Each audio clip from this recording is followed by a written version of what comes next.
जमलेल्या माझ्या सर्व तमाम हिंदू बांधवांनो, भगिनींनो आणि मातांनो,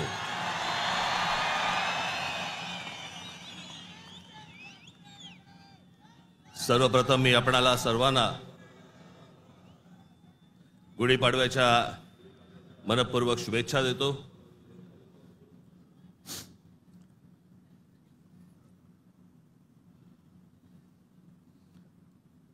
हा म्हणे हरलेला पक्ष,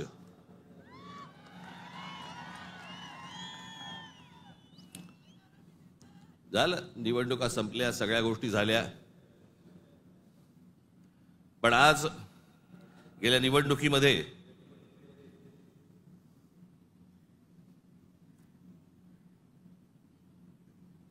ज्यांनी मतदान करून ज्यांची मतं दिसली त्या सर्व मतदारांचे मी मनपूर्वक आभार मानतो। आणि ज्या मतदारांनी महाराष्ट्र नवनिर्माण सेनेला मतदान करून देखील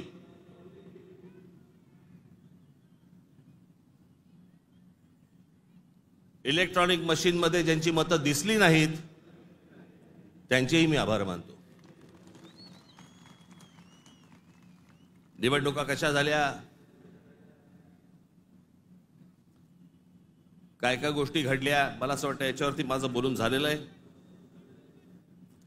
आता जे झालं ते झालं, आता बघायचं ते याच्या पुढचं। सगळे वेळ काढून आलायत ना, बरंच बोलायचंय मला।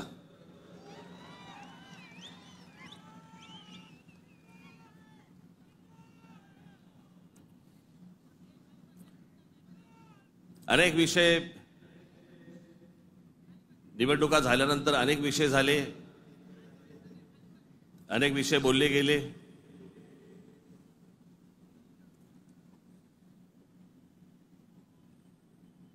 सदिच्छांचे, शुभेच्छांचे अनेक मला फोन पण आले आणि नेमके आजच आले।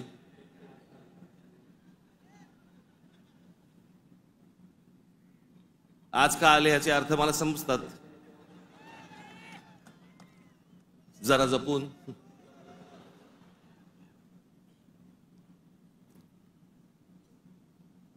पण गेले काही दिवस ज्या काही घटना घडल्या, मला असं वाटतं काही गोष्टींचं तुम्हाला सांगणं खूप आवश्यक आहे, गरजेचं आहे।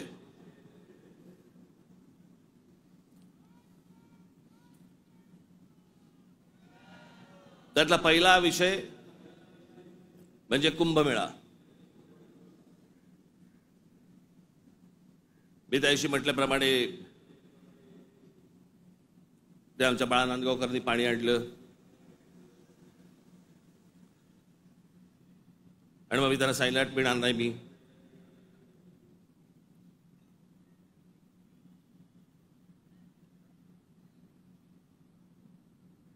मग नव्याने वारं शिरलेल्या काही हिंदुत्ववाद्यांना असं वाटलं, अरे मी कुंभमेळ्याचा अपमान केला। मूर्ख आहात का?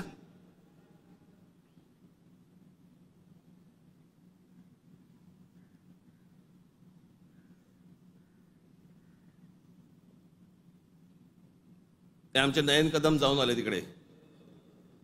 कुठे नयन? कसं वाटलं? म्हणे आतमध्ये गेल्यावरती असं झालं म्हणे। म्हटलं नाही, खालून तर येत गेलं असेल एखादं।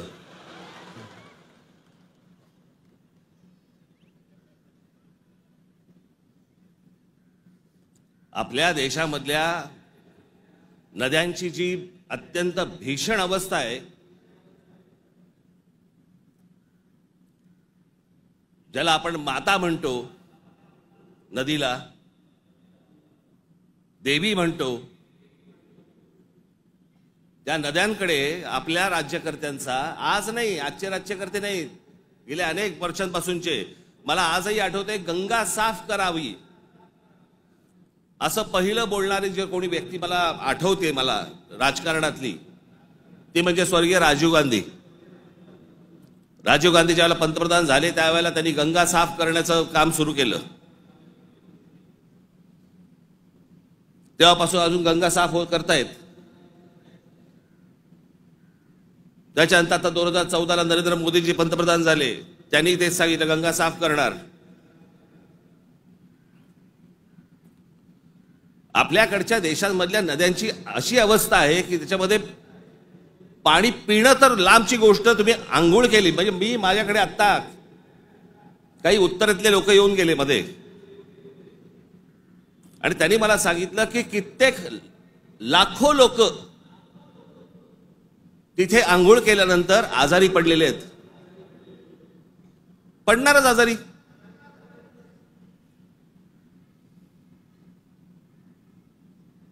त्या गंगेवरची काय परिस्थिती आहे. प्रश्न हा गंगेच्या अपमानाचा नाहीये, प्रश्न हा कुंभमेळ्याच्या अपमानाचा नाहीये, पाण्याच्या स्थितीचा आहे की पाणी कशा प्रकारचं पाणी तिकडे असतं होतं आणि ते अजूनही थांबवलं जात नाही. त्या गोष्टी खरं तर वेगळ्या ठिकाणी तुम्ही जागा देऊ शकता. सहज एक मिनिट भरासाठी म्हणून मी तुमच्या समोर गंगेची आत्ताची परिस्थिती काय आहे ती मी तुम्हाला फक्त दाखवतो. खाली अरे खाली आण त्याला, खाली आहे.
ही गंगेची परिस्थिती आहे.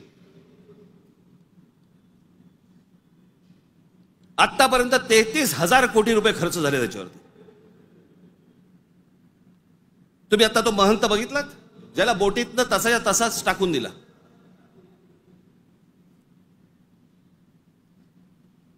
तिकडच्या घाटांवरती तिथे प्रेत जाळली जात आहेत. नुसतं आपला अग्नी दिल्यासारखा करतात आणि तसंच प्रेत ढकलून देतात पाण्यामध्ये.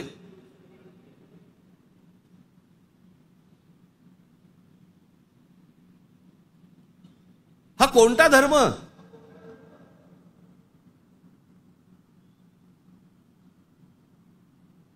म्हणजे आमच्या नैसर्गिक आपल्या देशाच्या गोष्टींवरती जर समजा अशा प्रकारचा धर्म आडवा येत असेल, काय करायचं त्याचं.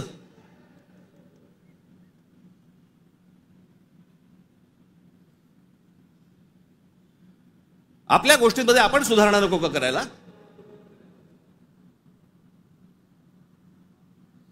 काळ बदलला, लोकसंख्या वाढली. 1000 वर्षापूर्वीच्या गोष्टी वेगळ्या होत्या, आताच्या गोष्टी वेगळ्या आहेत.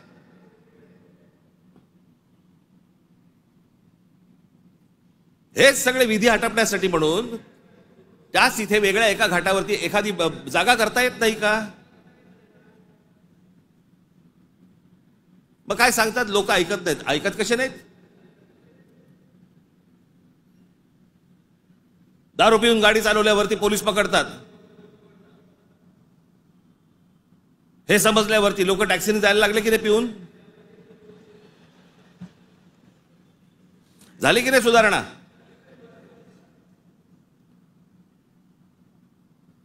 आपल्या नद्या स्वच्छ राहिल्या पाहिजेत.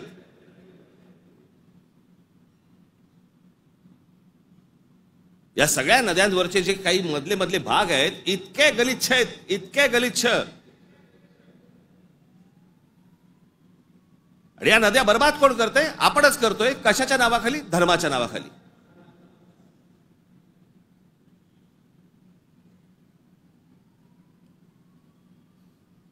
प्रत्येकाला आपापला धर्म प्यारा असतो. प्रत्येकाने आपापल्या धर्मामध्ये सुधारणा केल्या पाहिजेत. मी ज्या वेळेला हे गंगेवरचं ज्यावेळेला मी पाहत होतो सगळ्या गोष्टी, मला कळेना हे कसं काय चाललंय.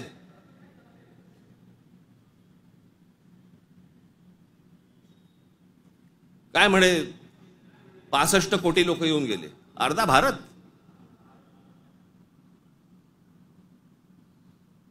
चला त्यातले आपण 5 लाख आपण पकडूया, व्हीव्हीआयपी आणि व्हीव्हीआयपी.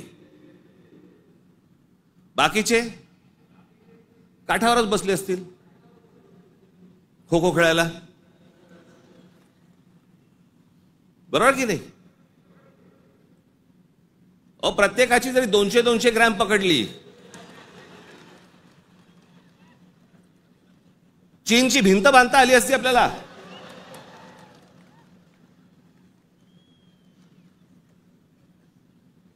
बरं तेही कुठे गेलं? म्हणजे आपल्याकडे जे सगळे म्हणतात ना, झालं गेलं गंगेला मिळालं.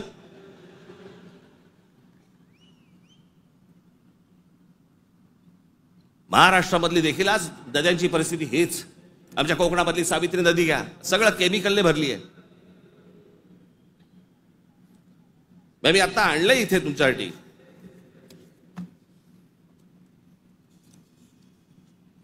देशभरात एकूण 311 नदीपट्टे म्हणजे पॅचेस असे आहेत जे प्रदूषणामुळे धोक्याच्या पातळीवर असून त्यात महाराष्ट्रातील तब्बल 55 नदीपट्टे प्रदूषित आहेत. याच्यामधल्या सर्वात प्रदूषित असलेल्या नद्या, सर्वात प्रदूषित म्हणजे उल्हास नदी, मिठी नदी, मुळामुठा, सावित्री, भीमा, पवना, कान्हा, तापी, गिरणा, कुंडलिका, दारणा, इंद्रायणी, नीरा, वैनगंगा, चंद्रभागा, मुचकुंडा, घोड, तितूर, रंगवली, वर्धा, कृष्णा, पाताळगंगा, सूर्या, वाघूर, ढोरणा या नद्या पात्रांमध्ये पाणी हे अत्यंत वाईट आहे. हे माझा रिपोर्ट नाही आहे. तर भातसा, पेडी, मोर, बुराई, वेल, पांझरा, सीना, काळू, वेण्णा, कोयना, पांझरा, पैनगंगा, पूर्णा, उरमोडी, कान या नद्यांच्या पात्रामध्ये पाणी वाईट आहे.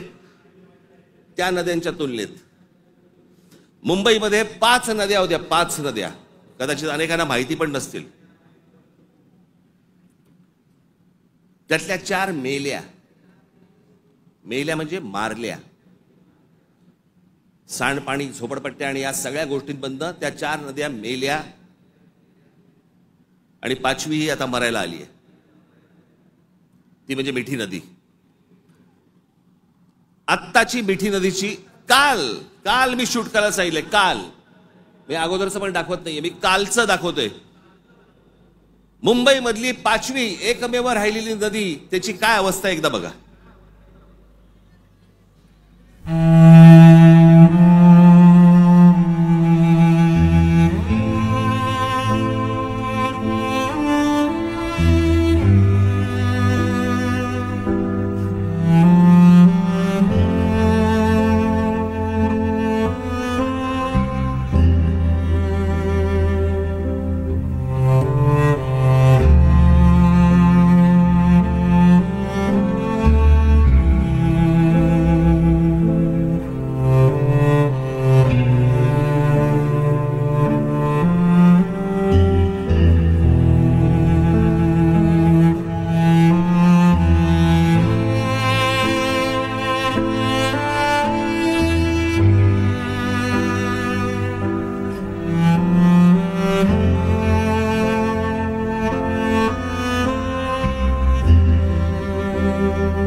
ही नदी आहे आपली.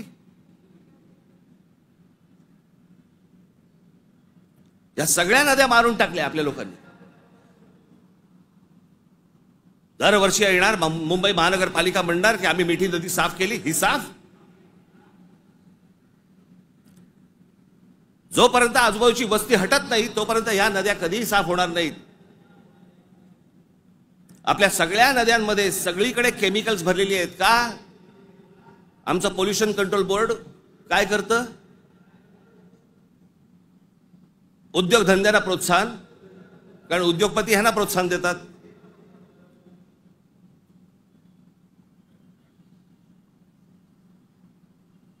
जे जे म्हणून आपल्याकडचे नैसर्गिक स्रोत आहेत आपण ते बंद करायचे आणि त्याच्यानंतर त्याच्यावरती बोलल्यानंतर तुमचा धर्म आडवा येणार.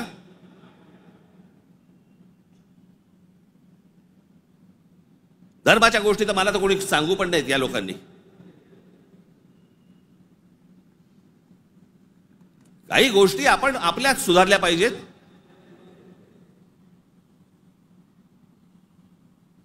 मी मागे हा एकदा विषय बोललो होतो. तो विषय बोलल्यानंतर मी एकदा नांदेडला होतो. नांदेडच्या गुरुद्वारामधले जे तिकडचे जे काय म्हणतात त्यांना, आता मला त्यांना काय म्हणतात मला माहिती नाही, आपल्या भाषेत सांगायचं म्हणजे काय, तिकडचे गुरुजी असतील. आणि त्यांनी मला सांगितलं की आपने जो कहा वो बहुत ठीक कहा. काय म्हणालो तुम्ही?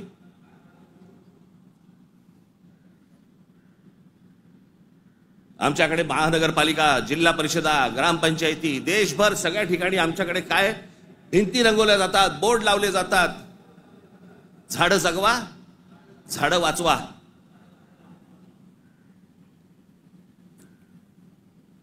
आणि आमच्याकडे देशामध्ये आपल्या हिंदूंचे अंतिम संस्कार, अंत्यविधी हे लाकडावरती होतात. कुठून येतं लाकूड? लाकूड येणार कुठून? या देशातली जंगलतोड झाल्याशिवाय लाकूड येणारच नाही.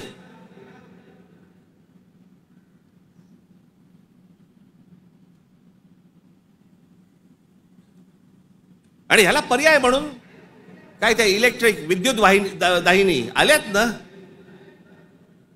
काही जण असतात कर्मठ, नाही विद्युत दाहिनी नाही, आमच्या परंपरेनुसार. का विद्युत दाहिनी केल्यावरती काय कल्याणला उतरवतात?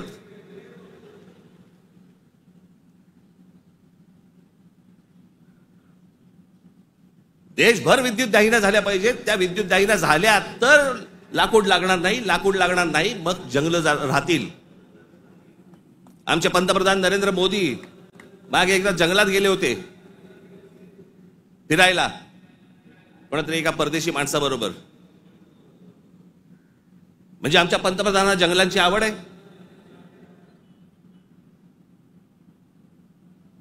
मग ते त्या अंबानीच्या कुठेतरी त्या जामनगरला गेले, वनतारा का तंतारा काहीतरी.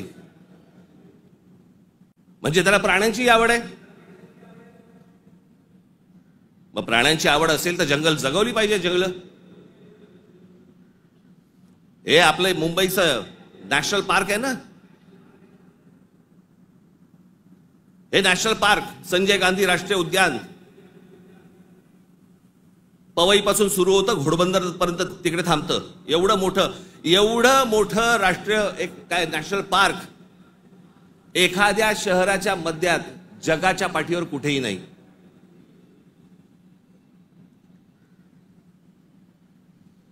आपण आमचे मूळ विषयच आपण विसरलेलो आहोत.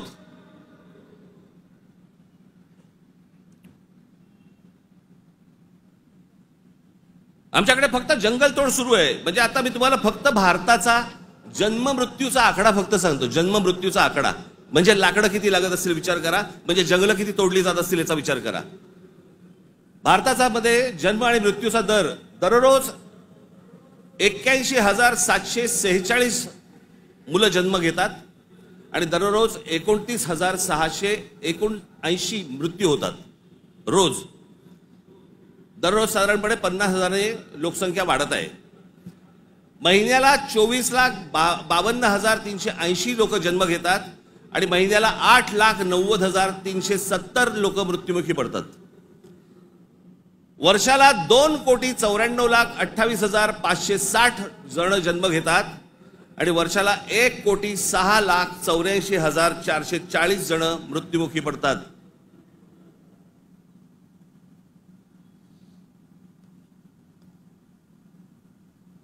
आपण एका बाजूने बोंबलायचं, आमच्याकडे दुष्काळ पडलाय, आमच्याकडे पाणी नाही. मराठवाड्यातल्या अनेक ठिकाणी 7-7 दिवस पाणी येत नाही.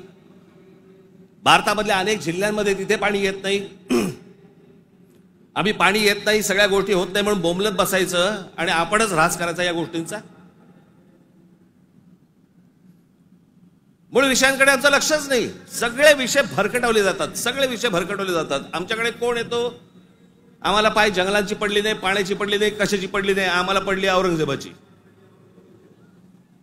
तो बसला एकटा द्राक्ष खात आणि आम्ही भांडतोय.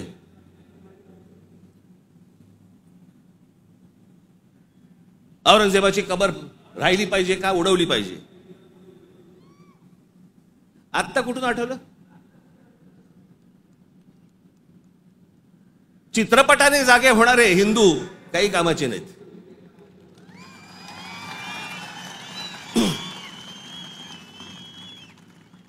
काही कामाचे नाहीत ते. चित्रपट थिएटरमधनं उतरला की हे उतरले.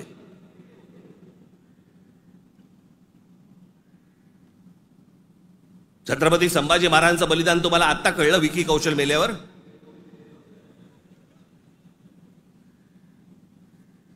अक्षय खन्ना औरंगजेब बनून आल्यावर तुम्हाला औरंगजेब कळायला लागला?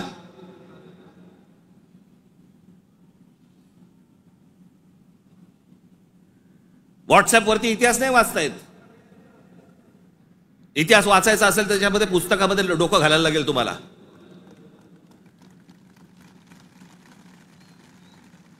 कोणीही बडबडायला लागले हल्ली इतिहासावरती. विधानसभेत पण बोलतात. खरं तर त्यांचं काही काम नाही. औरंगजेबावरती बोलतायत. माहिती तरी का औरंगजेब काय प्रकरण होतं? हे बाहेरून आलेले सगळे लोक. औरंगजेबाचा जन्म गुजरात मधला, दाहोद नावाच्या गावामधला औरंगजेबाचा जन्म.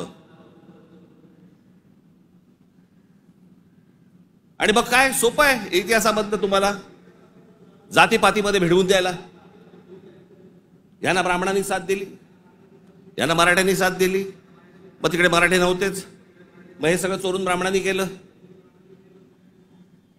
हे सगळं बोलणाऱ्यांचा इतिहासाशी काही संबंध नाहीये. त्यांना फक्त राजकीय त्यांचं जे काही पोळी भाजून घ्यायची आहे तेवढंच फक्त काम आहे त्यांचं.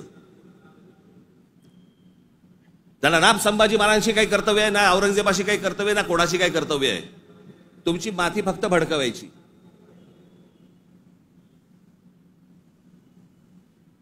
कसल्या इतिहास बोलतोय आपण? अहो, इतिहासाच्या पानात खोलवर गेलात ना, सगळ्या अपेक्षांची आणि कल्पनांची आणि भावनांची सगळी भांडी ठळाठळ फुटतील.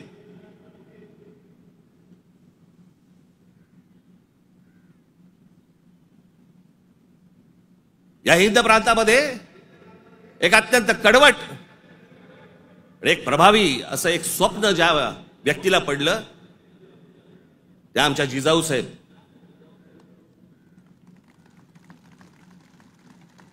हे त्यांचं स्वप्न त्यांचे वडील असल्यापासून त्या बघत होत्या. त्यांना समजत नव्हतं हे काय चाललंय. आमचीच लोक ह्या लोकांकडेच का चाकरी करतायत?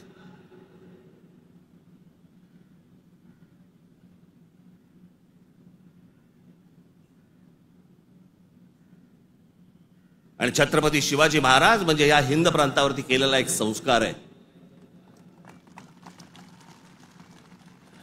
तो एक चमत्कार आहे. ती एक विलक्षण घटना आहे.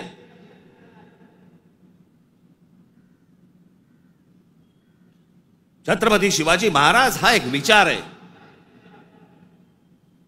तो विचार जन्माला यायच्या अगोदर या देशाची, या देश कुठचा होता? देश नव्हताच तो. या हिंद प्रांताची काय अवस्था होती, काय परिस्थिती होती?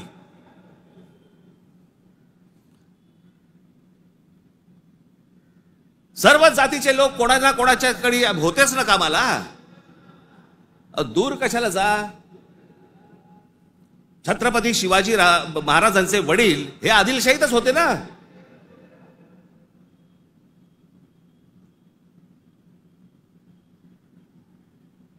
त्याच्यानंतर ते निजामशाहीत गेले ना. तो काळ वेगळा होता, ती वेळची परिस्थिती वेगळी होती. त्यांनी का तसे निर्णय घेतले? जे कोणी महाराष्ट्रामधले सरंजामदार होते त्यांच्या विरोधाचाच लढा होता ना शिवाजी महाराजांचा. हे सरंजामदार कोण होते? त्याला जातीत का पाहताय तुम्ही?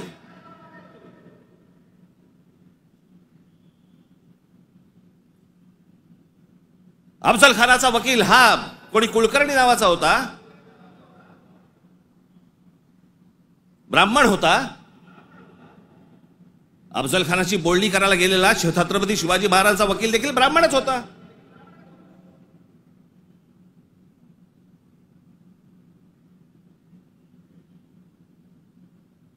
त्यावेळेला सगळीच माणसं वेगवेगळ्या लोकांकडे कामालाच होती.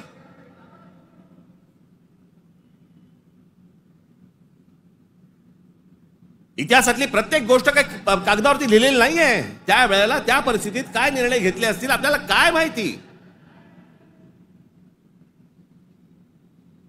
300-400 वर्षापूर्वीचा इतिहास, त्याच्यावरती आम्ही आज भांडतोय जातीत.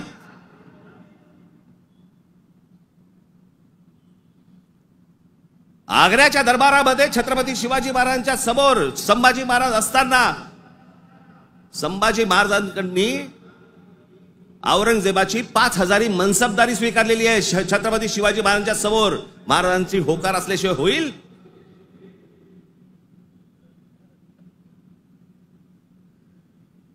पण आता दरबारात अडकलोय, स्वीकारल्याशिवाय पर्याय नाही. आता स्वीकारू, नंतरचं नंतर बघू. राजकारण असतं ते. परिस्थिती काय, त्या परिस्थितीमध्ये कोणते निर्णय घ्यावे लागतात, काय परिस्थिती असते आपण पाहणार आहोत का नाही. कशा अंगाने इतिहास पाहायचा असतो हे आपण कधी बघणार आहोत की नाही.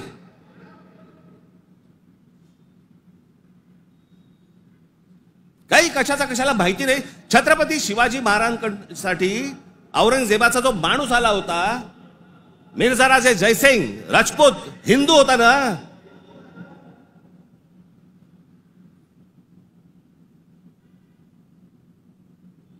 ज्या सिंहगडावरती आमच्या तानाजी मालुसरेंचा आज तिथे मृत्यू झाला, ते कोणाबरोबर लढाई झाला?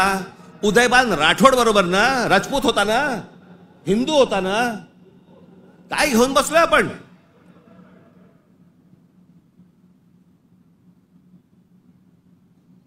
कोणत्या काळात जगतो आहोत आपण?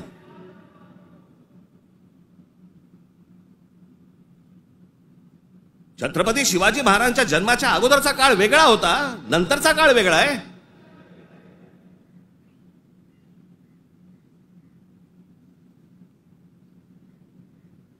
मी अनेकदा माझ्या भाषणांमध्ये मी सांगितलेलं आहे, परत एकदा सांगतो, औरंगजेब विषय निघालाय म्हणून.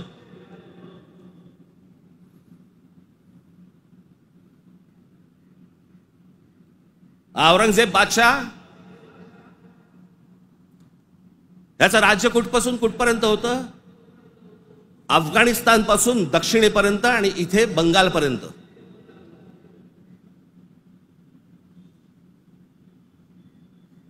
छत्रपती शिवाजी महाराज ज्यावेळेला आग्र्यावरनं निघाले, सुटले,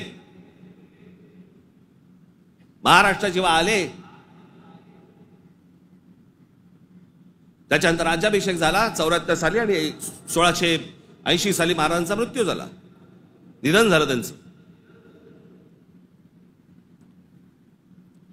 त्या दरम्यान औरंगजेबाचा एक पुत्र, मुलगा, महाराज गेल्यानंतर दक्षिणेत आलाय आणि औरंगजेबाच्या मुलाला शह म्हणजे राहायला जागा बरोबर घेतलं. हे संभाजीराजांनी घेतलंय. तो तिथून पळून आलाय. वाचा जरा इतिहास, वाचा जरा. औरंगजेब ज्या वेळेला आग्र्यावरनं निघालाय, महाराज गेले 1680 साली आणि औरंगजेब महाराष्ट्रामध्ये पोहोचलाय 1681 साली. 1681 ते 1707, 27 वर्ष तो महाराष्ट्रात लढत होता.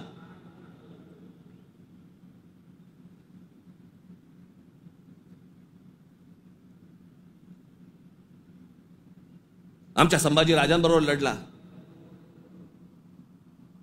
त्याला क्रूर पद्धतीने मारलं. राजाराम महाराज लढले, संताजी धनाजी लढले आणि आमच्या तारा राणी साहेब लढल्या.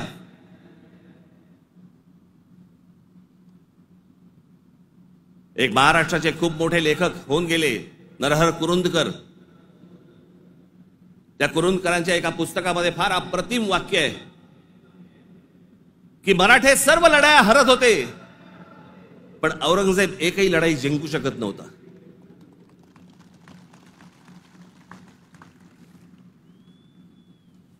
याचं कारण छत्रपती शिवाजी महाराजांचं निधन झाल्यावरती खरं तर औरंगजेबाने परत जायला पाहिजे होतं आग्र्याला. नाही, तो इथे का थांबला? एवढा मोठ्या बलाढ्य प्रदेशाचा राजा, शहनशाह, एका 2.5, 3, 3.5, 4 जिल्ह्याच्या एका राजासाठी इथे ठाण मांडून का बसला?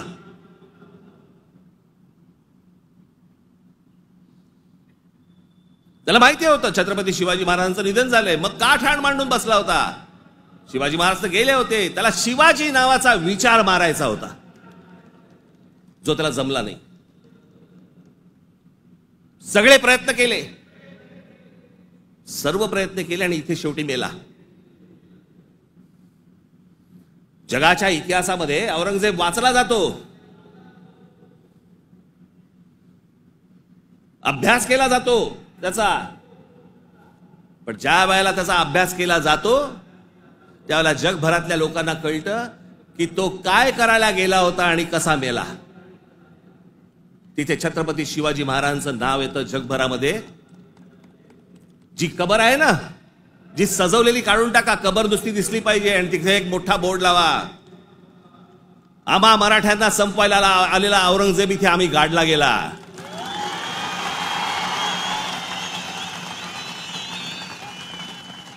हा आमचा इतिहास.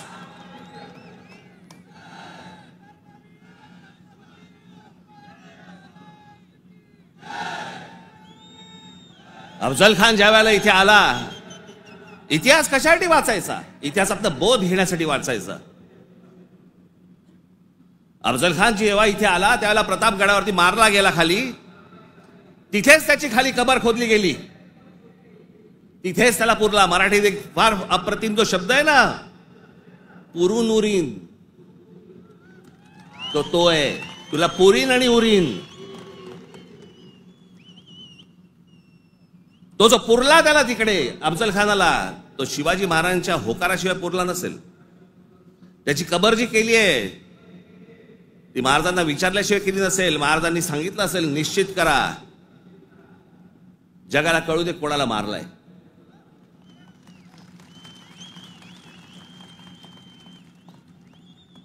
आपण ज्या मराठ्यांनी महाराष्ट्राने ज्यांना ज्यांना गाडले त्यांची प्रतीक नेस्तनाबूत करून चालणार नाही, ती जगाला दाखवली पाहिजेत, आम्ही यांना गाडलंय.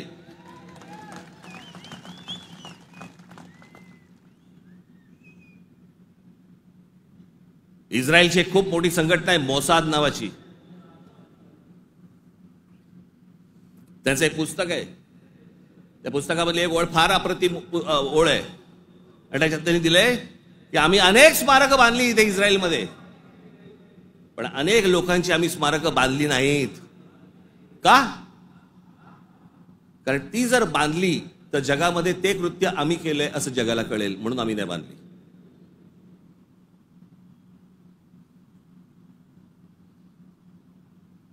असा विचार ते करतात. आणि आम्ही कोणाला गाडले हे आम्ही जगाला दाखवायचं नाही.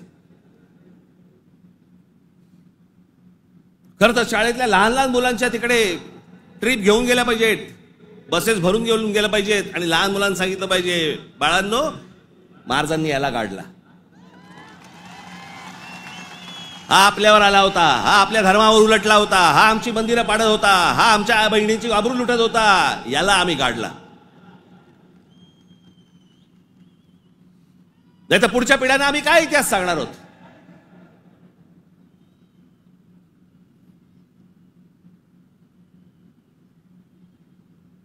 माझं महाराष्ट्रातल्या सर्व तरुणांना आणि तरुणींना माझं सर्वांना सांगणं आहे, खास करून तरुणांना आणि तरुणींना,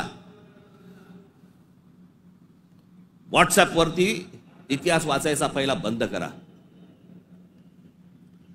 आणि इतिहास ज्या वेळेला तुम्हाला जातीतनं सांगण्याचा कोणीतरी प्रयत्न ज्या वेळेला करेल त्यावेळेला लक्षात ठेवा, तो कुठच्या ना तरी कुठच्या पक्षाला बांधील असेल. तुमची फक्त माती भडकवण्यासाठी हे सगळे उद्योग केले जातात.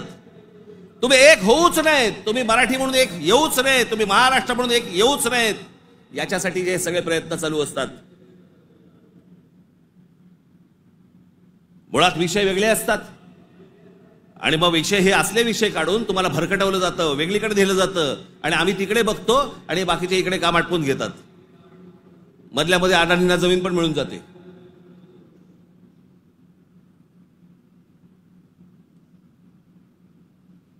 मुंबईचा विमानतळ दिला अदानीला, मग अजून कुठचा नवी मुंबईचा दिला अदानीला, मग आता पालघरचा दिला अदानीला, मग तिकडचा बंद दिला अदानीला. अदानी हुशार निघाला, आम्ही अडाणी निघालो.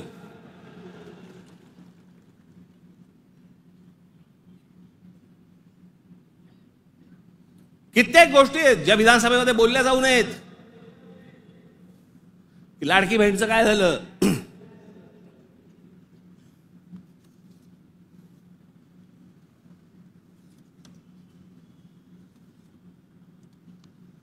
लाडकी बहीणचं काय झालं? काही नाही. बंद होणार ती योजना. मी निवडणुकीच्या वेळेला सांगत होतो, पण माझं खरं सांगून तुम्हाला पटलं नाही, त्यांचं खोटं सांगून पटलं. काय कमाल आहे.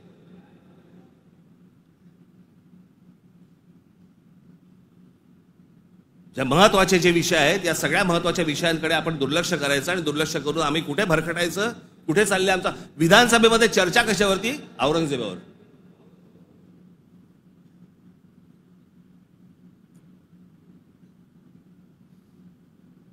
मी तुम्हाला मुद्दामून सांगतोय की तो तुर्कस्तान म्हणजे आताचा टर्की हा देश तलवारीच्या धारेवरती, धर्माच्या धारेवरती उभा राहिला.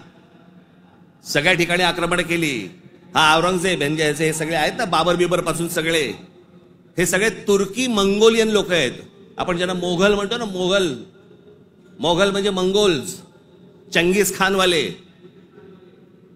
हा तुर्की मंगोल आहे.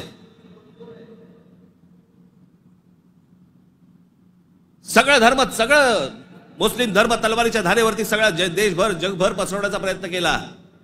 नंतर धर्माच्या आधारावरती तुम्हाला देश नाही उभा करतायत. हे अनेक देशांना समजलं. त्यातला पहिला टर्की म्हणजे तुर्कस्तान. तिकडे 1922 साली त्यांच्या पंतप्रधान काय प्रेसिडेंट जो काय असतो तो, त्याच्यावरती केमाल पाशा नावाचा माणूस आला आणि केमाल पाशाने सगळं अख्खं तुर्कस्तानचं चित्र अख्खं पालटवून टाकलं. 1938 साली मला असं वाटतं ते गेले.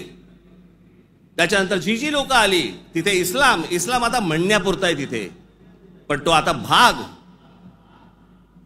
दक्षिण युरोप म्हणतात त्याला. दक्षिण युरोप तिकडची परिस्थिती, तिकडची अवस्था जर समजा तुम्ही बघितलीत, म्हणजे त्या सगळ्या ठिकाणी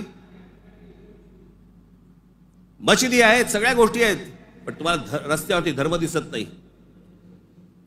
कारण त्याच्या लक्षात आलं की धर्मामुळे देशाची प्रगती होणार नाही. त्यांनी काय काय प्रकार केले? केमाल पाशाने राज्यघटनेत तुर्कीला धर्मनिरपेक्ष राष्ट्र म्हणून घोषित केलं. इस्लामला राज्य धर्माचा दर्जा काढून टाकला. शरिया कायदे रद्द करून स्विस सिव्हिल कोडवर आधारित नवीन कायदा लागू केला. त्याच्यानंतर अरबी लिपीऐवजी लॅटिन लिपी स्वीकारली. फ्रेंच फेज टोपी त्यांची जी होती त्याच्यावर बंदी आणि पाश्चिमात्य पोशाखांना प्रोत्साहन दिलं. मशिदींमधील अरबी प्रार्थनांना तुर्की भाषेत बदललं. आता सध्याचे टर्कीचे सध्याचे अध्यक्ष एर्दोगन यांनी मवाळ इस्लाम स्वीकारल्यावर सोडा, टर्कीला दरवर्षी टुरिझम म्हणून किती लोक भेट देतात? 5 कोटी लोक भेट देतात. वर्षाला साधारणपणे $400 बिलियन त्यांचं उत्पन्न होतं, निर्माण होतं. हे देश सगळे त्याच्यातनं बाहेर पडतायत आणि आम्ही धर्मांधतेकडे जातोय. धर्म प्रत्येकाने जोपासला पाहिजे उंबरठ्याच्या आत. आणि त्यांनी जर समजा बाकीच्यांनी जर समजा धर्म रस्त्यावरती आणला तर मग काय आम्ही बुलडोजर फिरू? मी ज्यावेळेला सांगितलं होतं हे सगळे लाऊडस्पीकर बंद करा मशिदींवरचे, ऐकलं नाही. माझ्या 17,000 महाराष्ट्र सैनिकांवरती केसेस टाकल्या. आणि आता परवा दिवशी आमच्या महाराष्ट्र राज्याचे मुख्यमंत्री देवेंद्र फडणवीस म्हणतात की आम्ही त्यांना सांगितलेलं आहे रात्री 10 ते सकाळी 6 भोंगे वाजणार नाहीत. अहो तेव्हा वाजतच नाहीत. प्रश्न आहे सकाळी 6 ते रात्री 10. या लाऊडस्पीकरचा, सततच्या लाऊडस्पीकरचा लोकांना त्रास होतो. तुमचे काही सण बिण असतील तर आपण समजू शकतो. पण सरकार म्हणून कोणतंही पाऊल न उचललं. पाऊल कोणी उचललं? उत्तर प्रदेशने उचललं, योगींनी उचललं. त्यांनी सगळ्यावरचे लाऊडस्पीकर बंद केले. आपण इथे घोषणा केली, लाऊडस्पीकर त्यांनी बंद केले. आमच्या इकडे तसंच चालू आहे.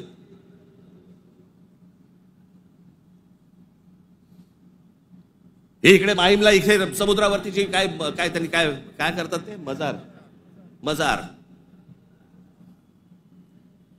बोलल्यावरती रात्रीच्या रात्री काढून टाकली गेली. आतमध्ये काय? आतमध्ये पोकळ काहीच नव्हतं.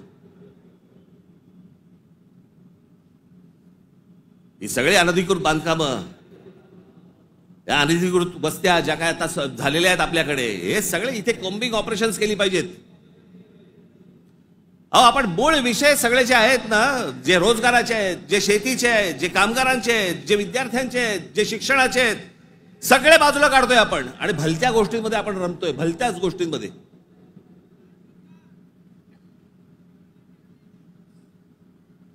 आज त्या बीडला जे झालं, ते संतोष देशमुख काय बिचारे, त्यांना काय किती घाणेरड्या पद्धतीने मारावं, किती घाणेरड्या पद्धतीने मारावं. बरं, तुमच्या अंगामध्ये नसानसामध्ये जर एवढी क्रूरता भरलेली असेल ना, मी दाखवीन जागा, तिथे जा.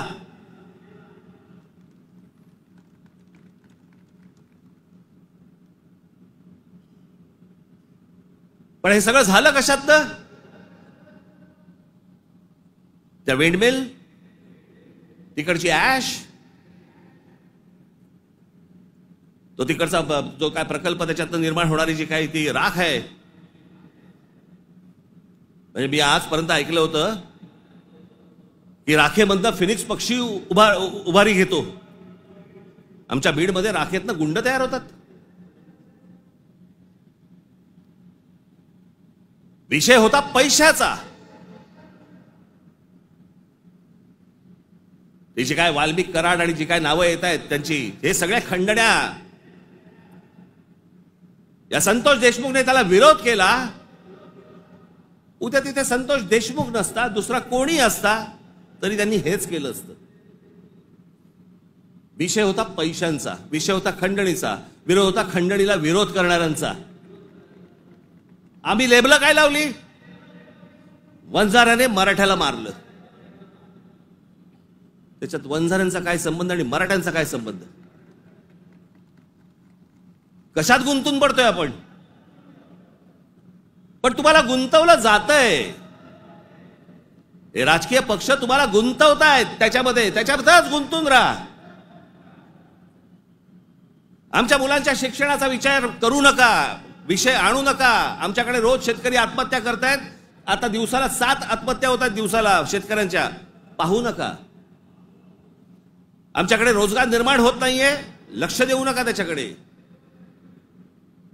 असंख्य मुलं आणि मुली मराठवाडा सोडून पुण्याकडे येत आहेत. दुर्लक्ष करा त्या गोष्टींकडे. आम्ही कशात अडकवलंय त्यांना? सगळ्यांना जातीपातीमध्ये अडकवलेलं आहे. कोणी जातीचं भलं केलेलं नाहीये आणि कोणी जातीच्या माणसाचं भलं केलेलं नाहीये. या महाराष्ट्रामध्ये संयुक्त महाराष्ट्र झाल्यानंतर गेली इतकी वर्ष या महाराष्ट्राच्या सत्तेमध्ये जास्तीत जास्त आमदार आणि जास्तीत जास्त मंत्री आणि जास्तीत जास्त मुख्यमंत्री मराठा समाजाचे होते. मग मराठा समाजाला आरक्षण का मागावं लागतंय? काय केलं या आमदारांनी आणि काय केलं या मंत्र्यांनी आणि काय केलं मुख्यमंत्र्यांनी? जर माझ्या मराठा समाजाला जर समजा आरक्षण मागायला लागत असेल, मग एवढे आमदार आजपर्यंत का निवडून दिले? एवढे खासदार आजपर्यंत का निवडून दिले? एवढे मुख्यमंत्री का झाले? एवढे मंत्री का झाले? मग या लोकांनी काय केलं? जात जातीला कधीच सांभाळत नाही. हे फक्त निवडणुकांमध्ये फक्त तुमची मतं घेण्यासाठी म्हणून फक्त जातीचा वापर करतात. याच्यानंतर काही होणार नाही. निवडणुकीच्या तोंडावरती तुम्हाला सांगितलं होतं शेतकऱ्यांना कर्जमाफी करू म्हणून सांगितलं होतं ना.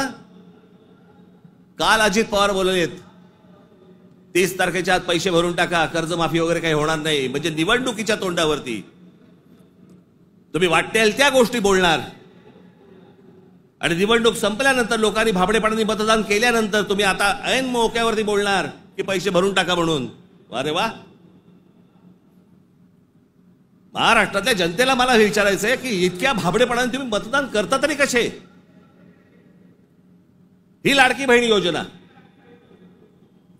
या लाडक्या बहीण योजनेचे आता काहीतरी 2100 कोटी काहीतरी करणार म्हणे. 2100 कोटी केलं तर साधारणपणे वर्षाला महाराष्ट्र सरकारवरती 63,000 कोटीचं कर्ज होईल.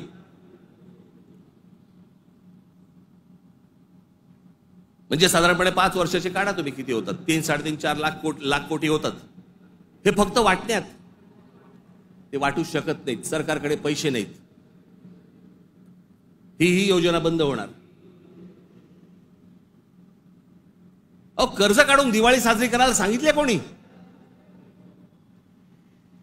जे मूळ प्रश्न आहे, जे रोजगाराचे प्रश्न आहेत, माझ्या महाराष्ट्रामध्ये माझ्या मराठी मुला मुलींना नोकऱ्यांचे प्रश्न आहेत, ते सोडवा. आस्थापना येत आहेत आणि तुम्ही बाहेरच्या लोकांना भरताय कंत्राटी कामगार म्हणून.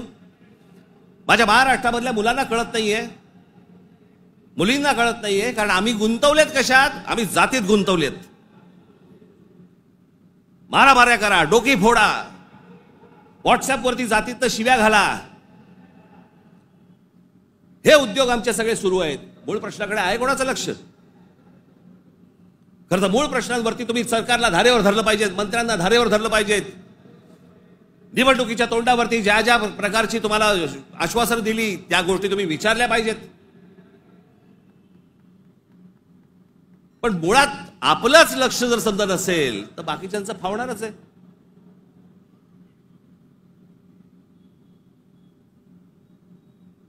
तुम्ही सगळे या जातीपातीचे सगळे भेद गाडून तुम्ही एक मराठी म्हणून उभे राहायला पाहिजेत.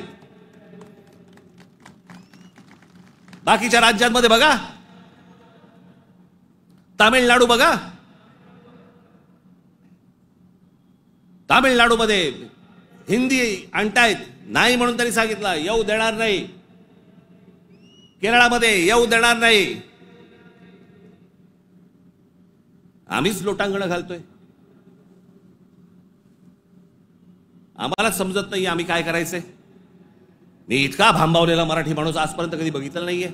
मी इतका राजकारणाचा झालेला चिखल देखील मी आजपर्यंत पाहिलेलं नाहीये. कोणत्याच गोष्टींचं आम्हाला गांभीर्य उरलेलं नाहीये. सगळेजण त्या इंस्टाग्रामवरती चालू आहेत, कारण डान्स बार बंद झाले. तिकडे जे हे चालायचं ते सगळं मोबाईलवरती आलं. कशात गुंतून पडलेला आहात एकदा जरी विचार करा. हे ज्या गोष्टी बोलतात, ज्या गोष्टी सांगतात, खरं तर माझं मत आहे, मी आता झाला, निवडणुका संपल्या, शिमगा झालेला आहे, होळी संपलेली आहे. तुमच्या साक्षीने सांगतो, माझं खरं तर देवेंद्र फडणवीस तुमच्या हातामध्ये एक चांगलं राज्य, सुसंस्कृत राज्य हातामध्ये आलेलं आहे. याच्याकडे नीट बघा. चांगल्या पद्धतीने मराठी माणसाकडे पाहणार असाल तर आमचा तुम्हाला पाठिंबा निश्चित राहील. प्रत्येक गोष्ट आमची ऐकून करा.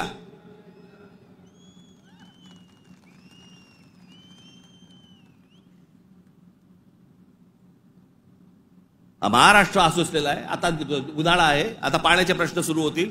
शेतकऱ्यांच्या आत्महत्यांचे आहेतच आहेत, कर्जांचे आहेत. कोणी कंपन्या येतात, त्या कुठची कंपनी आली ती लुटून गेले ते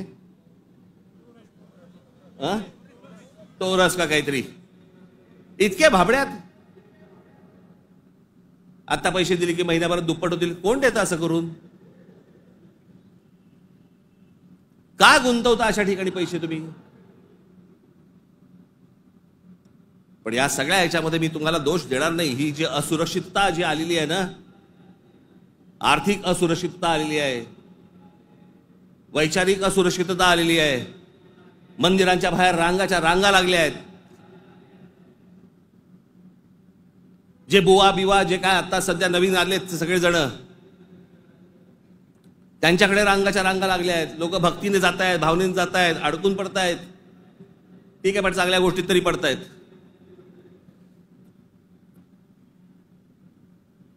आज चहूबाजूनी महाराष्ट्राला सर्व बाजूनी विळखा पडतोय. मराठी माणसाला विळखा पडतोय. हा विळखा तुम्ही ओळखला पाहिजेत. मराठी भाषेला विळखा पडतोय. आमच्या महाराष्ट्रामध्ये, मुंबईमध्ये आम्हाला सांगता, इकडच्या आस्थापनांमध्ये आम्ही मराठी बोलना नहीं आता तो क्या हुआ, कानफट इथंच बसणार.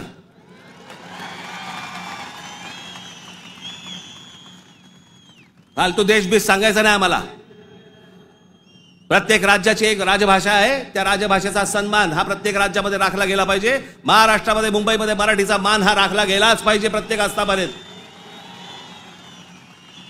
या महाराष्ट्रामधल्या उद्यापासून तयारीला लागा. महाराष्ट्रातल्या प्रत्येक बँकेत मराठी वापरली जाते की नाही पहिले चेक करा.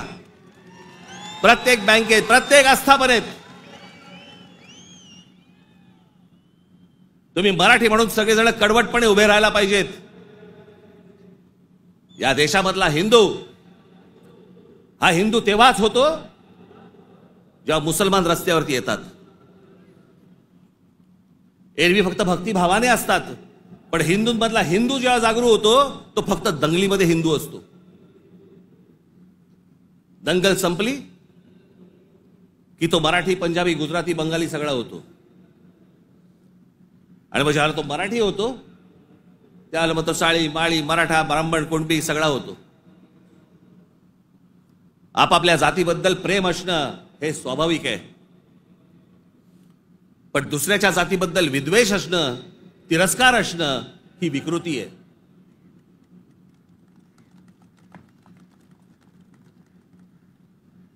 आज सगळे राजकीय पक्ष बाकीचे आज केंद्रातले असतील, पूर्वीपासून चालू आहे, काँग्रेस असल्यापासून सुरू आहे. या सर्व प्रश्नांकडे तुमचं गांभीर्याने लक्ष असलं पाहिजे. मी आज फक्त तुम्हाला एक गोष्ट वाचून दाखवणार आहे. 1966 साली शिवसेनेच्या जन्माच्या वेळेला माझ्या आजोबांनी एक पुस्तक लिहिलं होतं. बघा, 1966 सालची गोष्ट बोलते मी तुम्हाला. 1966 माझ्या आजोबांनी एक पुस्तक लिहिलं होतं. मी ते लवकरच मी ते रिप्रिंट करून तुमच्या पुढे आणणार आहे. मी ते त्या पुस्तकाचं नाव होतं ऊठ मराठ्या ऊठ.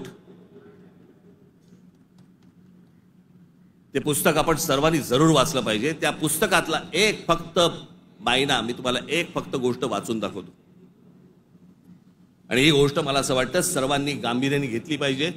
या गोष्टींवरती विचार केला पाहिजे. पूर्वीची काँग्रेस असो, नाही तर आताची भाजपा असो, नाही तर अजून येणारे दुसरे कुठचाही केंद्रामधला पक्ष असो किंवा राज्यामधला, मराठी माणसांनी या गोष्टींचा विचार करणं गरजेचं आहे. हे आजोबांनी 66 साली लिहिलंय. तीच गोष्ट आज तंतोतंत आपल्याला लागू पडते. ती मी गोष्ट फक्त तुमच्यासमोर वाचून दाखवतो. भाषा म्हणजे काय बोलायचीच नाही, कमाल भाषा. आज महाराष्ट्राचा मराठा आत्मस्वरूपाला पारखा होऊन ना अरत्री ना परत्री, म्हणजे ना इथे ना तिथे, अशा मोहनीय अवस्थेत आहे. त्याचा उज्ज्वल भूतकाळ त्याने चुकूनही आठवू नये. त्याचा उज्ज्वल भूतकाळ, जे मी मगाशी तुम्हाला सांगतो ना, इतिहासातल्या चांगल्या गोष्टी, त्याचा उज्ज्वल भूतकाळ त्याने चुकूनही आठवू नये. या धोरणाने त्याच्या त्या इतिहासाची जडणघडण नव्या राजकारणी रंगढंगाला साजेशी बदलण्याचा उद्योग सध्या चालू आहे. काळाच्या कचक्यालाही न जुमानता ग्रंथ दसतात आणि पिढ्यानपिढ्यांच्या स्मरणात परंपरेने चिरंजीव झालेल्या ठळक ऐतिहासिक घटनांवर ही निरनिराळे बनावट अर्थ बनवण्यात येत आहेत. जिकडे पाहावे तिकडे जे आता चालू आहे, त्या इतिहासाचे वेगवेगळे अर्थ तुम्हाला सांगितले जात आहेत. वेगवेगळ्या गोष्टी सांगितल्या जात आहेत जाती जातींमधनं. त्याच्यामध्ये एक त्यांनी एक उतारा दिलाय. गलबला बुद्धी नासते, नाना निश्चय सांगती, ऐकावे कोणाकोणाचे, बोलत आहे बहुचकी, करंटे मिळाले सर्वही, जो तो बुद्धीचं सांगतो. प्रत्येक जण आपापल्या पद्धतीने काहीतरी सांगत असतो. त्यांची बुद्धिमत्ता तेवढी नसते, पण प्रत्येकाला वाटतं मला व्यक्त व्हायचंय, आणि प्रत्येक जण बुद्धी पाजळत असतो. त्यांच्याकडनं बुद्धी घेऊ नका, चांगली पुस्तकं वाचा. असा समर्थोक्त देखावा दिसत आहे. बुद्धिभेदाच्या या वावटळीत शिक्षितांपासून अशिक्षित मजुरांपर्यंत सारे गुरफटले गेले आहेत. जागृतीचा, उत्थानाचा बोध करील तो जातीयवादी, संकुचित वृत्तीचा, देशद्रोही म्हणून त्याची सर्वत्र निंदा लानस्ती आणि जाहीर सभातून निषेध करण्यात येतो. कारण स्पष्ट आहे. महाराष्ट्राचा मराठा जागा होऊन आपल्या आत्मस्वरूपाचा शोध घेण्या इतका कदरबाज स्वाभिमानी बनू लागला तर सत्ता स्पर्धेच्या शर्यतीच्या रिंगणात आपल्या पक्षीय घोड्यावर स्वार झालेल्यांचे रिकीबितले पाय लटपटल्याशिवाय राहणार नाहीत. हे जे आज सत्तेचे सगळ्या घोड्यांवर चालू आहे ना, घोड्यांवरती बसलेले आहेत, तुम्ही एक व्हा. तुम्ही एक मराठी म्हणून ताकद ह्यांना सर्वांना दाखवा. नाही ह्यांचे पाय लटलटले तर मला सांगा. पण तुमच्यामध्ये सगळ्यांमध्ये फक्त मतभेद निर्माण करणं, बुद्धिभेद निर्माण करणं आणि त्या बुद्धिभेदातनं ह्यांना फक्त सत्ता राबवायची आहे सगळ्यांना. आज सत्तेवर बसले तेवढंच नाही म्हणत मी, सगळेच. म्हणून मला तुम्हाला एवढंच सांगायचं आहे आजच्या या गुढीपाडव्याच्या दिवशी. हा गुढीपाडवा, या गुढीपाडव्याच्या दिवशी तुम्ही हा मराठी नववर्षाचा सण, या मराठी नववर्षाच्या क्षणी तुम्ही सगळ्यांनी महाराष्ट्रातल्या तमाम माझ्या माता भगिनींनी, माझ्या बंधूंनी, भावांनी, माझ्या बहिणींनी, सगळ्यांनी एकजुटीने मराठीचा नारा द्यावा. आणि ज्या वेळेला ते इतर ज्या वेळेला अंगावर येतील त्यावेळेला आपण हिंदू म्हणून अंगावरती जाऊ. एवढी ताकद आपण आज या ठिकाणी ठेवू. आपण आज या गोष्टींची शपथ घेऊ. आणि पुढच्या सगळ्या येतात निवडणुका आता लागतील, मला असं वाटतं की ऑक्टोबर नोव्हेंबरला लागतील बहुधा. यांची गॅरंटी नाही, कारण यांचं चाललंय ते बरं चाललंय. एक माणूस धरून बसलेत आयुक्त प्रत्येक ठिकाणचा. त्याच्यामुळे सोपं असतं राजकारण. ज्या वेळेला निवडणुका लागतील तोपर्यंत सगळी बांधणी तुमची पूर्ण झालेली पाहिजे आणि सगळेजण तुम्ही जोरात कामाला लागले पाहिजेत.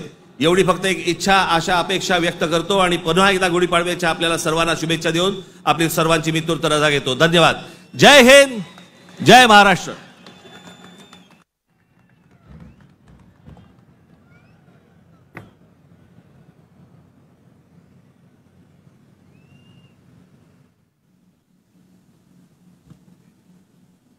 हे जे सगळं मी आजपर्यंत जे काही तुमचं प्रेम मला जे मिळालेलं आहे त्या प्रेमावरती आधारित आजपर्यंत जी सगळी घोडदौड सुरू आहे, ती जी ऊर्जा मला जी मिळते ना ती तुमच्याकडनं सगळ्यांकडनं हे तुम्ही येता तेव्हा मिळतेच मिळते. पण आपला एक महाराष्ट्र सैनिक नगर जिल्ह्यातला कोल्हापूरला अंबा मातेचं दर्शन घेऊन तिथून तो आजच्या सभेसाठी पायी पायी कोल्हापूरवरनं इथे आलेला आहे. मी ते प्रमोद आरणे, कुठे गेला इकडे,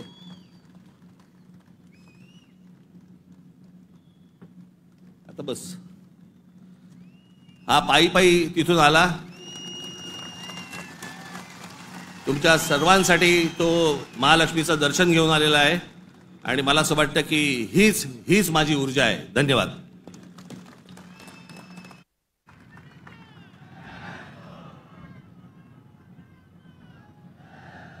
कृपया महाराष्ट्र गीत आणि राष्ट्रगीतासाठी सगळ्यांनी स्थानापन्न व्हावं.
छातीवरी कोरली अभिमानाची लेणी, ओलादी मनगटे खेळती खेळ जीव घेणी.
भारत माता की